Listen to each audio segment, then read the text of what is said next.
One day, Edward was in the shed where he lived with the other engines. They were all bigger than Edward and boasted about it. "The driver won't choose you again," said Gordon. "He wants strong engines like us." But the driver and fireman felt sorry for Edward. "Would you like to come out today?" "Oh, yes, please," said Edward. So they lit his fire, made lots of steam, and Edward puffed away. The other engines were very cross at being left behind.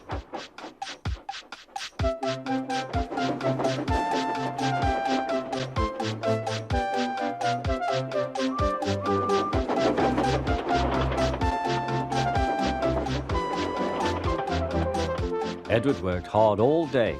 The coaches thought he was very kind, and the driver was very pleased.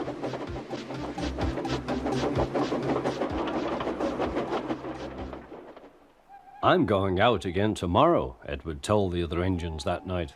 "What do you think of that?" But he didn't hear what they thought, for he was so tired and happy that he fell asleep at once. Next morning, Edward woke up to find nothing had changed. Gordon was still boasting.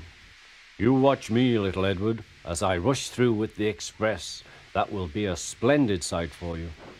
Goodbye, little Edward. Look out for me this afternoon."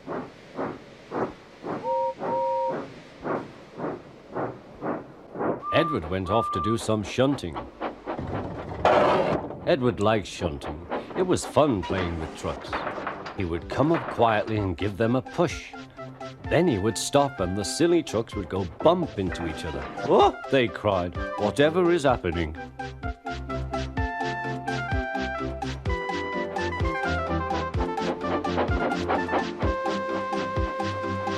Edward played till there were no more trucks. Then he stopped to rest. Presently he heard a whistle. Gordon was very cross. Instead of nice shining coaches, he was pulling a lot of very dirty trucks. "A goods train, a goods train, a goods train," he grumbled. "The shame of it, the shame of it, oh, the shame of it." Edward laughed and went to find some more trucks. Then there was trouble. "Gordon can't get up the hill," the porter called to Edward's driver. "Will you take Edward and push him, please?" They found Gordon halfway up and very cross. His driver and fireman were talking to him severely. "You're not trying." "I can't do it," said Gordon. "The noisy trucks hold an engine back so." Edward's driver came up. "We've come to push." "No use at all," said Gordon. "You wait and see," replied Edward's driver. They brought the train back to the bottom of the hill.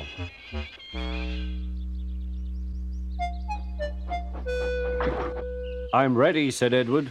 "No good," grumbled Gordon. They pulled and pushed as hard as they could.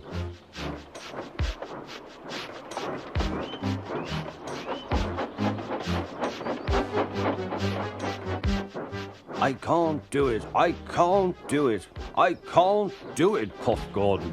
"I will do it, I will do it, I will do it," puffed Edward. Edward pushed and puffed and puffed and pushed as hard as ever he could. And almost before he realized it, Gordon found himself at the top of the hill. "I've done it, I've done it, I've done it," he said proudly. He forgot all about Edward and didn't wait to say thank you. Edward was left out of breath and far behind.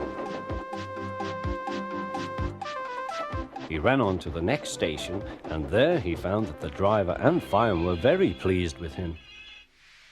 The fireman gave him a nice long drink, and the driver said, "I'll get out my paint tomorrow and give you a beautiful coat of blue with red stripes. Then you will be the smartest engine in the shed."